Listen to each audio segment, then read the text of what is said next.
In this interview, I meet up with Dr. Mara Linaberger, who is a lifelong educator, author, technologist, artist, ballroom dancer, and a musician, having spent 25 years in service as a public educator, teacher trainer, and an administrator. She is on a mission to create a global network of 100 micro schools in the next 10 years. Let's welcome Dr. Mara Linaberger.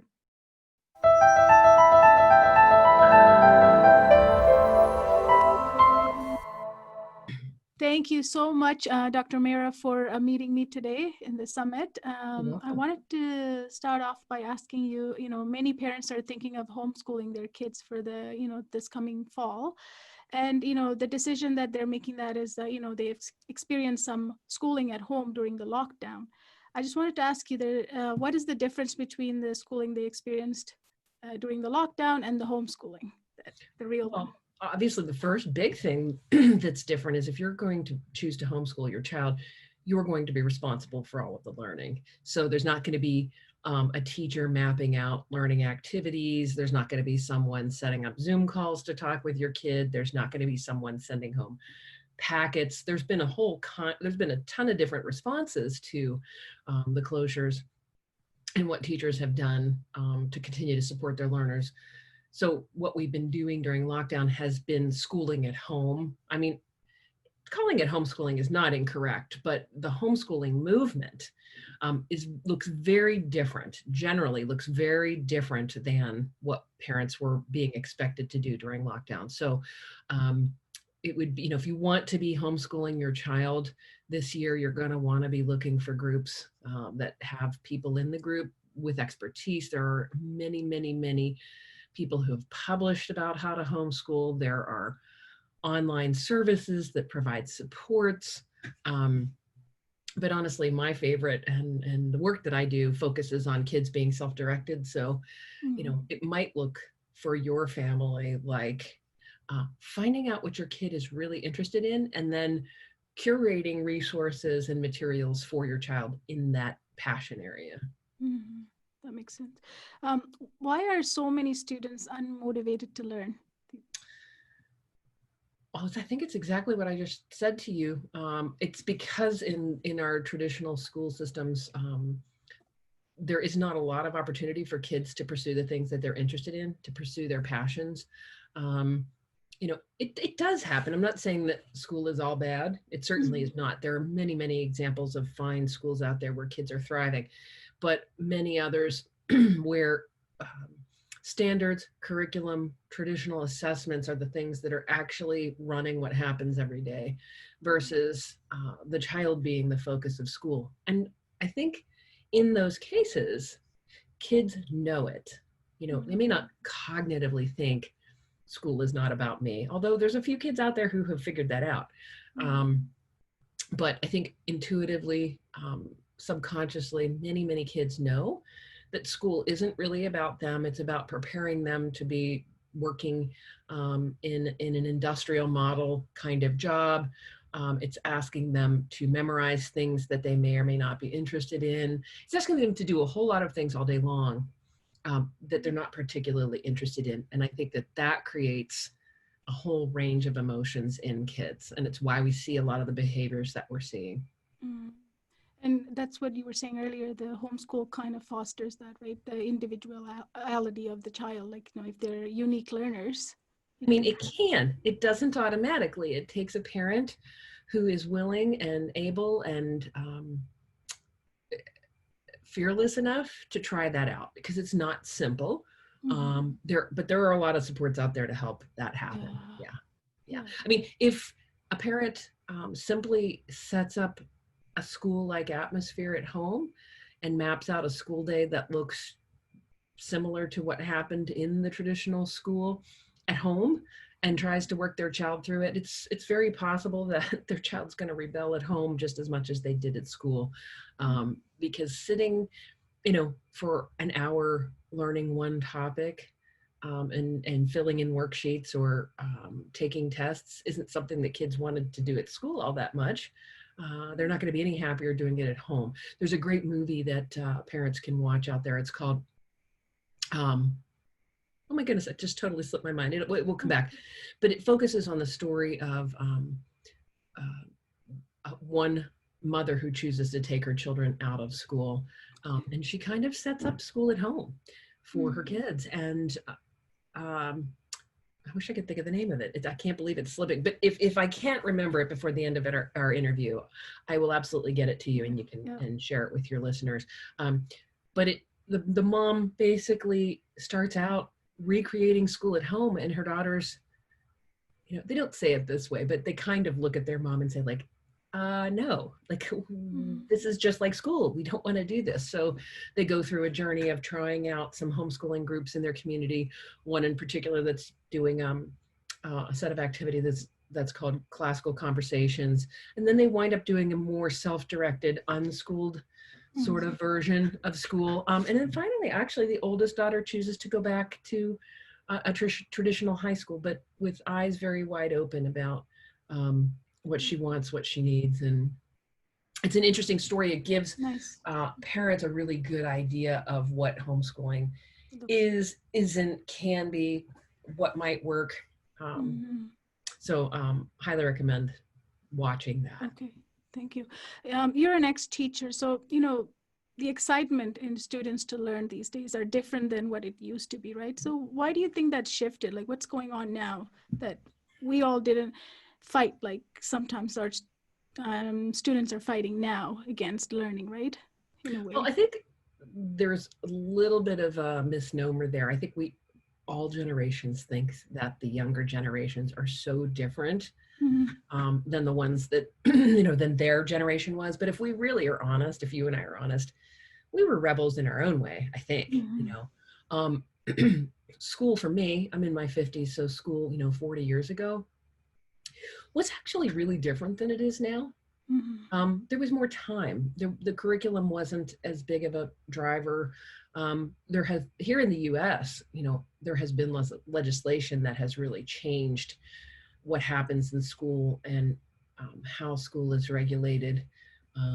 There are just more constraints being placed on schools every day about what they must do, how they must document progress, and those kinds of things, unfortunately, begin to change what can happen in the classroom and how much creativity happens on the part of the teacher.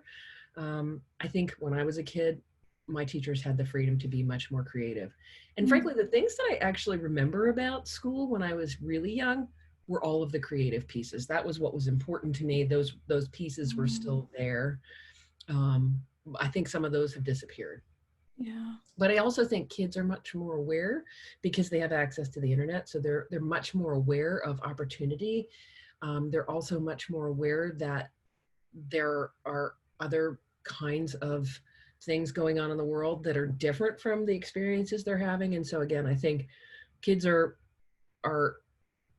either consciously or unconsciously, they know that there is a misfit between who they are and what they want and the way in which school provides opportunities for learning. Yeah, totally. Yeah. And that's kind of why people think a lot of, high schoolers, you hear them, parents or other people calling them lazy or unmotivated all the time because there's that unfit, like they're not getting what they need, right? In the environment. Yeah, I mean, I'm sure that there are lazy and unmotivated kids out there. Yeah. But I do think that most of the kids that are getting that label actually just lack the language to say that they don't feel like their needs are being met, and therefore they're not going to put a lot of effort into something that they don't really care about. If you think about it, the things that we're willing to do in our lives really have a lot to do with, as adults, we try to do, many of us, those of us who are entrepreneurial and business people, for sure, we do the things that we enjoy, because if we don't enjoy them, they become drudgery. Certainly many adults are forced to take work that doesn't feel meaningful and valuable, but more than ever before, there's really an opportunity to be doing work that feels meaningful and it's contributive to society in general. And I think because of the internet and because of young people, like I'll give like the example of Greta Thunberg or Malala, we have young people who have the world is their platform, and they're doing advocacy work. Malala's is around education, and Greta's is around the environment. And I think our younger generation is seeing young people like that and wanting something different. Mhm. Yeah.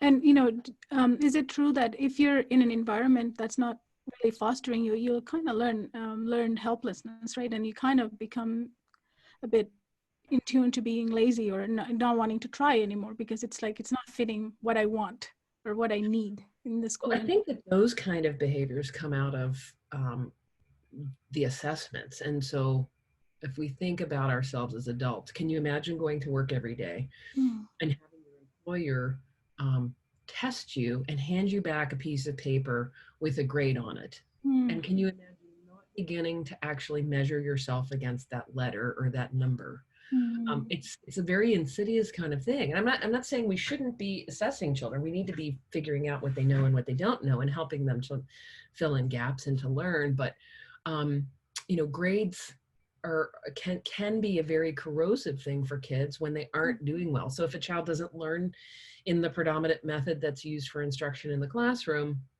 their assessments will reflect that. And I think it's very difficult for a child to not take that to heart and think that that's a reflection of who they are as a person. You know, all the grades are really meant to do is to help teachers understand where they need to change their instruction. yes. But we aren't doing a good job of communicating that to children. Yeah. Yeah. Exactly. Yeah. I wanted to ask you, what is the micro schooling movement? Sure. Big part. So, it's a very unstructured movement. I would consider myself one of its champions, but there are many other people who are doing that, and it's basically there are globally a growing number of people. Some of us are educators, some are parents, some are other concerned citizens who believe that um, children deserve more self-directed learning opportunities, the opportunity to learn and grow and explore ideas in a small environment where Mhm, you are known as a human being mhm, first and foremost as a learner. So they're small, and there are several different businesses that have created models that are being replicated sort of in a franchise method. There are a couple other groups that have models and are teaching people how to build schools similar to theirs. That's the kind of work that I do. I have a business that helps frustrated teachers to take this idea they have for owning their own school and to build the school of their dreams in under a year without giving up the salary that they were used to or mhm, giving up their sanity from, either having to continue to teach in ways that don't feel good or the insanity of trying to figure out how to build a business when if you're an educator, business building skills aren't probably the thing that you know well. So Micro School Builders is a company that provides primarily really strong foundations in entrepreneurship yes. for teachers so that they can be successful at opening their own school. And we also network all of our schools together so that there's opportunities for the teachers to have collegiality and for the students to connect and collaborate as well. So is it run by then one teacher? One school will be run by one teacher or many collaborate? In general, I mean, it's up to the person. So, an ideal client for me comes to me with an idea, and what I typically do is work them through a proof of concept idea. They open a Mhm, small school themselves um, on a fairly shoestring budget. I don't want to see them spend a lot of money on an idea that doesn't have validity in their community, but we do lots of market research and we work on marketing strategies. Um, we map out an initial budget that keeps the costs down, but helps the teacher to pay themselves a salary that either replaces what they would have been earning in a teaching position or potentially more. I have some clients who have chosen to take less money for themselves because their situation allows for that. mhm, Perhaps they have a spouse that's the primary breadwinner in the family and supports the idea. So it's possible to get by on less, but um, my job is to make sure that there's a sound business plan, sound mhm, budget, a marketing strategy, and then I also have services that I provide once people get to that point to help them go through the launching of the school and support them through the first year and beyond. I have a client right now who's in her 4th year. She'll start her 4th year this fall. And this year, she and I have been working together to create a strategy to purchase property. So she wants to move from her basement where she founded the school to a farm property. So we've worked on figuring out all of the logistics and processes that need to go behind how many students she needs to have in order to make that a functional move, when and how to advertise the move to this property, when to recruit new families, and then all of the supports behind the processes of purchasing the property. And she's actually had to go and get zoning changed in the location for that property. So, navigating all of that stuff together. So we have, we kind of take people from the idea all the way through the launch and then even beyond. Perfect, perfect. So what is the number of students in one of these schools? Like how many? It really ranges. I have a client that for the last year, as she was working on her idea, she took in 1 student. I've had clients, and in her situation, she was still working. Mm-hmm. So she was incubating the idea and testing out all of her instructional strategies with that student. But I typically advise around 10, and that's simply because it creates a nice community for the learners, but it also has this potential to provide a decent salary for the school owner. Now, in the era of the pandemic, in most cases here in the US, the numbers that are being suggested by the CDC for gatherings are 10 or less. Mm-hmm. So most of my school owners have amended their numbers to just have 9 students. Perfect. Mm-hmm. So when they're how are the education then? You said it's going to be student centric, right? It's a learning process. So when there's 10 students, for example, like is it different grades altogether? Like it doesn't matter. Are they in the same grades, or how does it work? Like you collaborate everybody together, and then it depends again on the school itself and the school owner. So I mean, I have a client who is going to be working this fall with students with special needs who are either ADHD or they might be high functioning on the spectrum. They'll all have individual learning plans, and most of the work will be done independently together in a group. I have a client who's got students who are age ranges of about 8 to 13. So one of the ways that she works with them is they have a group morning meeting. They do reading and mathematics content independently, and she's using some technology, some online I can't even say the word, adaptive technologies to support that. But she is working with them individually during that time as well. They do whole group activities related to topics like social studies and science and art, and those tend to be integrated ideas. So they'll pick a big theme. The students will choose things that they want to learn about. She'll provide some content. She does actually do a lecture for them, partly because she wants them to have an experience of that so that they'll be prepared, because many of them want to go to college. She teaches them note-taking skills, but that's only a small part of it, and it's only one small portion of their day. In the afternoons, each one of them is working on something she calls a passion project. So it's basically an individual learning plan for something that they want to learn about. So she's supporting them, curating content, having them, matching them up with experiences, and then creating ways in which they're going to demonstrate their learning outcomes from that project, setting up opportunities for the families to come in and hear about these projects when they're complete, etc. So there's a lot of different ways. I have a client that every one of her students is a gifted learner and has an individual learning plan, and she's got them matched up with faculty from a local college. So they're working one-on-one with somebody from higher education. So it really depends. Everybody goes at it in a different way. It's part of why we're so different from the other folks out there who are in the micro school movement, because I'm not telling anyone that they need to follow a particular model for learning. I think if we're going to have students be independent learners, then each one of the school owners needs to have independence in the way that they set up their school. Exactly. Yeah, yeah. Otherwise, it'll become a school, traditional school again, right? Kind Well, I of. mean, it is one of the potential challenges to having a model that you use. I think it's better for people to choose the models that they like and to create something that's originally their own. Yeah. And we talk a lot about making sure that the model is actually what's wanted and needed in the community Mm. from the learners that they want to work with. So, if you've chosen a model that doesn't, if you choose, let's say, you're going to open a forest school, but there's no one in your community who even is aware of that or thinks that having kids outside all of the time to do their learning is beneficial, then the school is not going to actually be viable. Mm. Just like opening an arts focused school in a community that has very heavy science or mathematics based adults, it may or may not be seen as something of value. So you have to, it's a combination between the thing that you're passionate about as an educator and what's actually wanted and needed in the community. Mhm. So if I want to give the parents who are listening the correct idea of the, if you're in the traditional school, which is, if you're not liking it or whatever's happening right now is making you feel like you want another alternative educational option, right?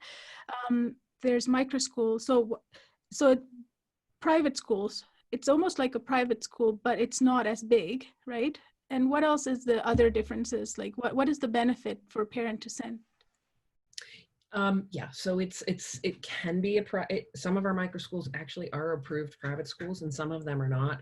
Some of them have situated themselves as homeschooling resource centers that have more full-time options. We have one school that's set up that way. Some are set up as tutoring centers. That actually is just dependent on what here in the US, we have the 50 states. Every one of our states has a different school code. So we take the time, and it's probably the same in Canada as well, where you are. Each one of your provinces has a different set of regulations regarding how what happens to children in regards to learning, what is possible. So that stance is determined based on the code. But in comparison to private schools, yes, primarily it's that they're much smaller. They are almost always children at multiple age levels, grade levels. And there's a lot more collaboration between the students.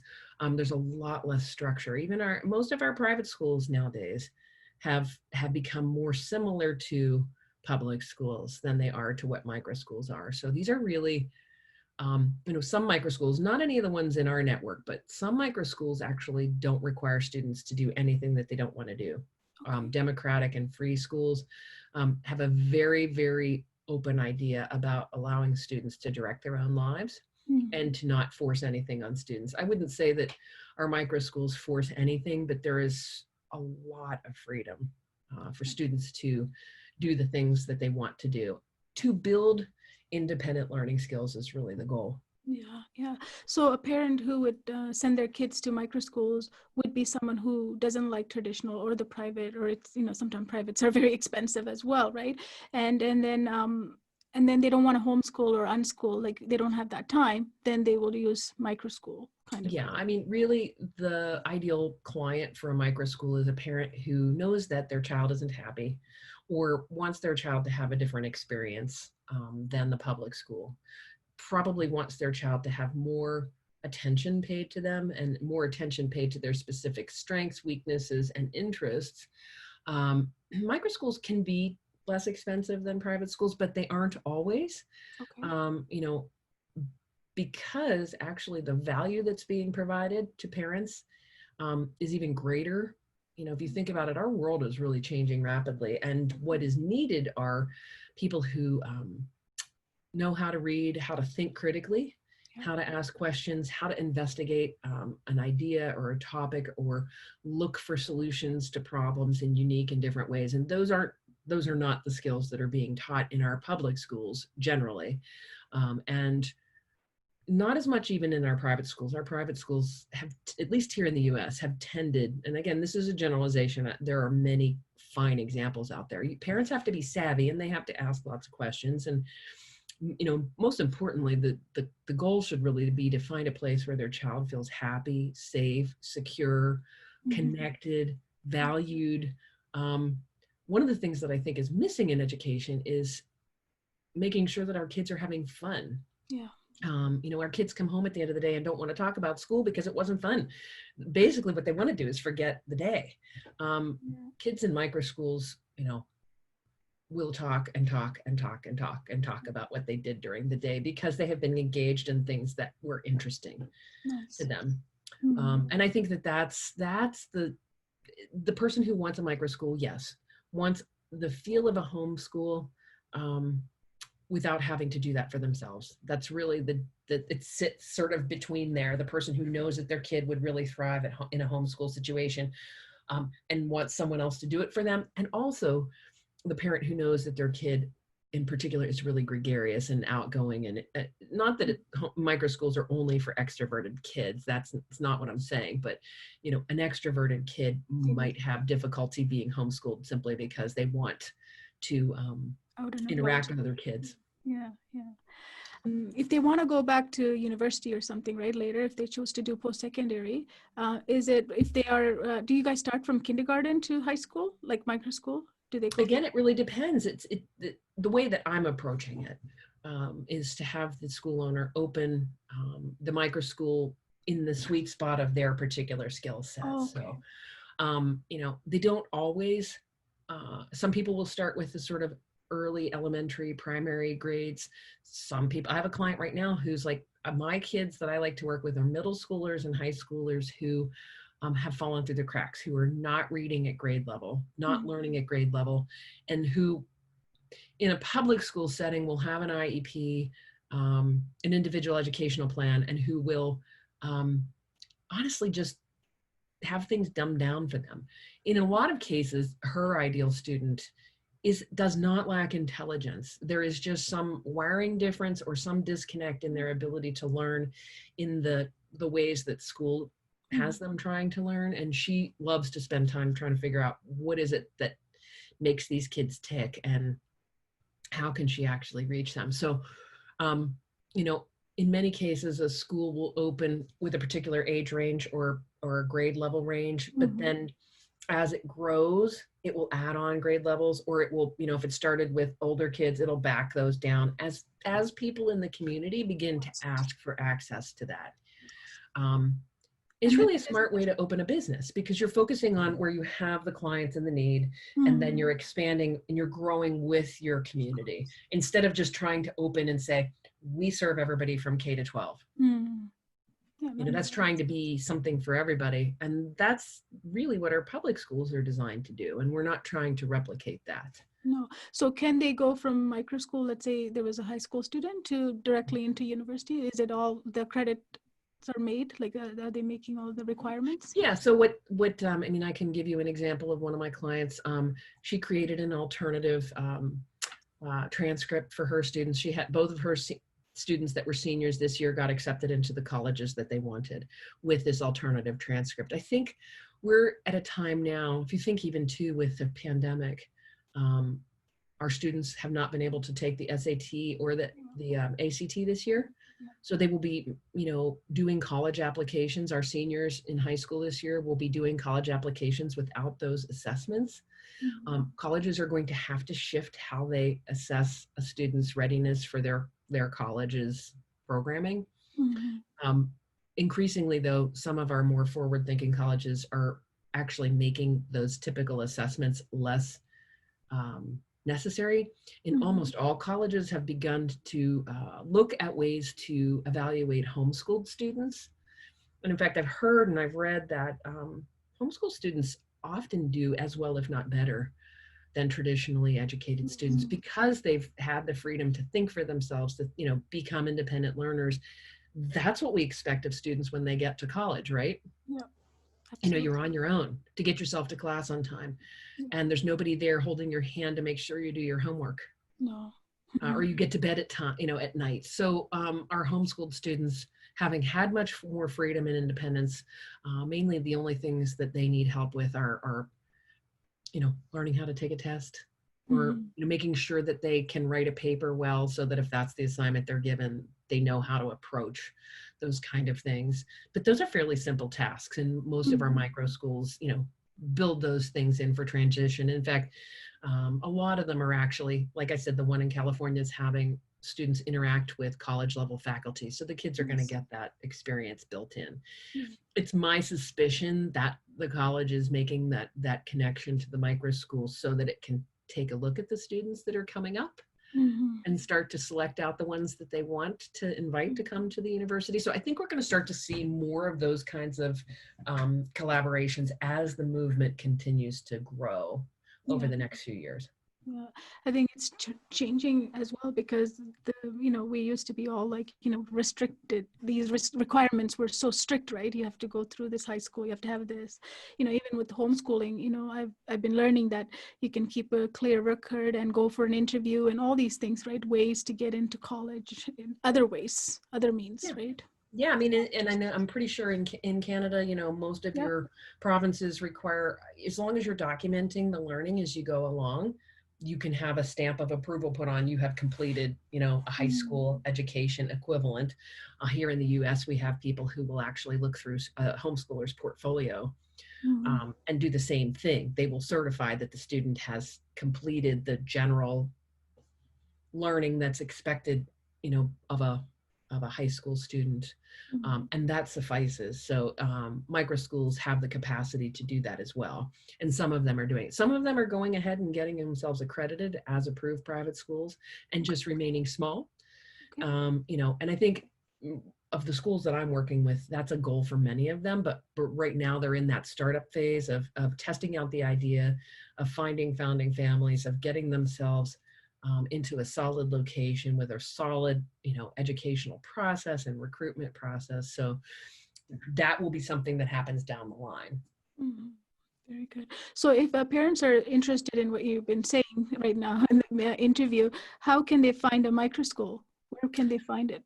In the They can certainly visit my website. I do consults, free consults with parents if they want to know more about the schools that are part of our network. Mhm. But you can also visit that's microschoolbuilders.com. Mhm. But another really great place to go is the website of the Alternative Education Resource Organization, and I believe their website. I have to double check on that. If you email me, I can put it Yeah, for the parents. Yeah. Yeah, the Alternative Education Resource Organization, if you Google that, they have a web page on their website that lists all of the schools that they've helped to open. Okay. And that's a global list of schools. So, but you can look into those. You can look into the Liberated Learners Network. You can look into the Acton Academies group Mhm. of schools in the US here. There's a group in Arizona that are opening a series of schools called Prenda schools.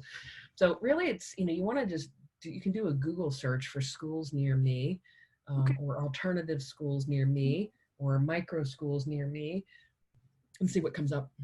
Okay. Perfect. And the Perfect. thing is that the landscape keeps changing every single day. Mhm. So it's a kind of a moving target. Okay. Cool.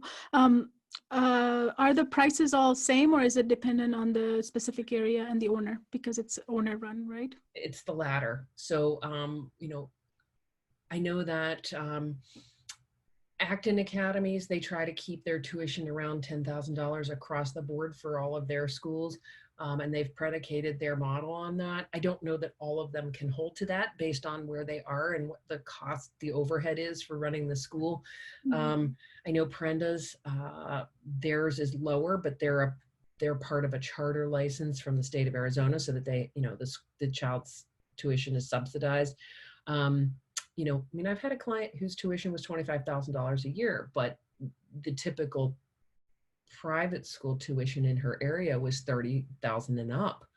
Mhm. So she was competitive. I think what you will see is that micro schools will be competitive with the private schools, and with potentially here the biggest competition that they have that makes it challenging are the Catholic schools, because the Catholic schools here in the US typically charge a good deal less because the schools are subsidized by the parish that they sit in. Mhm. by the parishioners. So the costs are not all um, borne by the tuition that the parents pay. There's some funding. You're a big believer in the microschooling because you're behind this movement, right? So why do you believe that it's a better way to educate? You've kind of shared some of it already, but I just think that that we need to have more options for kids. Our schools are trying the best that they can with the resources they have, with the budgets that they have to meet the needs of all kids. The thing that I know is people don't generally go into teaching without some kind of an altruistic um, belief in their heart that they're here to serve children. Um, but unfortunately, I think that schools have become big businesses. If you really sit and look at it, schools have become a slave to the school board, which is, here in the US, our schools are funded through property tax assessments. So, yep, it's this balance of like, how much money can we bring in and then what can we do with that? yep, And providing the best education we can with the dollars that we have. The yep. problem with that kind of thinking is it's money equals this is what we can do. And the child gets lost in the middle. I think our micro schools, because they're usually owned by a single teacher, and at least in my case, I spend a lot of time focusing on helping the teacher remain focused on the child is the primary reason that you're opening this school. Being in service to that child and that child's dreams and hopes and passions is the single best thing you can do for them. I think we're at a time where everything is changing. There's so much crisis right now. Yes. And in order to do that, in order to survive all of this, we need to take better care of ourselves and we need to take better care of each other and we need to be more in community. And that's the thing that micro schools do is they're small, they're community based, they move a little less, they move slower, more intentionally with the children that they're serving. And I think the lockdown has shown us all that there's a real benefit to that. I mean, while it's been challenging for a lot of us, many of us have found many moments of joy being released from really hectic, busy schedules. Yep. And I think that's the thing that the micro schools do. And the movement is just helping to raise awareness about micro schools and the potential they have to really serve kids well. Yep. Yep. Even what's happening right now is like a pause for all of us to realize that we're moving so fast in life, right? Yeah. Let's just reflect and do something a little better. Yep. Not Yep. run with the time, right? What is your advice for parents, who are on the fence about sending their kids to a traditional school or, looking at alternative schools like micro school or homeschool or unschool or whatever that fits their family, right? Well, I mean, at the end of the day, a parent has to decide, what they can bear as far as what they can handle financially, because making a choice to move to a private school or a micro school is going to require some skin in the game financially. Yes. Whereas a public school, is free. It's not really free. But truthfully, I think the most important thing is to find out what your kid wants and needs. I would be having a conversation with my child about how they feel about going back to school and finding out what were the things that that they've missed. And what are the things that they won't, that they haven't missed, and what are the things that they would like that are different. And then just to be, as an adult, listening really closely to see if going back to the public school is going to meet their needs. And if it is not, then talking about, what would the child like to be doing instead. I would make the child part of the conversation, because at the end of the day, the child's only going to be happy in a micro school if it feels right. Yeah. Whichever way they go, they have to be okay. Yep. And every kid's different. Some kids are fine with public education the way that it is. Yeah. Some kids thrive there. Yes. And many others do not. So, it's just a matter of getting to know your child, getting to know what they want and need. And your listeners, when they visit my website, they can grab free copies of both of the books that I've written. My second book, which is what the business was founded on, is called The Micro School Builder's Handbook, and it walks you through how to open a micro school. But my first book was called Help, My Child Hates School. Yeah, I like that title. And it walks parents through how to figure out what's going on with your kid and what's the right fit for your kid. So you can get a free copy of that. And I would love to hear from you if that's valuable. But there's a lot of tips on questions to ask. And then it lays out all of the kinds of options that are available out there to help you know where to look and how to find the right school that fits who your kid is and what they need. Yeah, I would definitely find the links you've talked about in the meeting and put it for them so that it's in one place they can access. Great. Because the most important thing, what I'm doing right now, is to gather that for them so that this decision becomes not a something that they're making it on an emotional basis, but after they analyzed all the resources out there, like, you know, you put out a great content, right? Like that book you just said is Yeah. got lots in it that they can learn, understand, and then talk to their kids about it, right? Yep, there's all kind of like little guides that you can print out and do with your Nice. kids and find out what makes them tick, and that will help you guide the choice that you make on their behalf. Perfect, perfect. Thank you so much for all the information, and it's a pleasure having you. Thanks so much for the opportunity.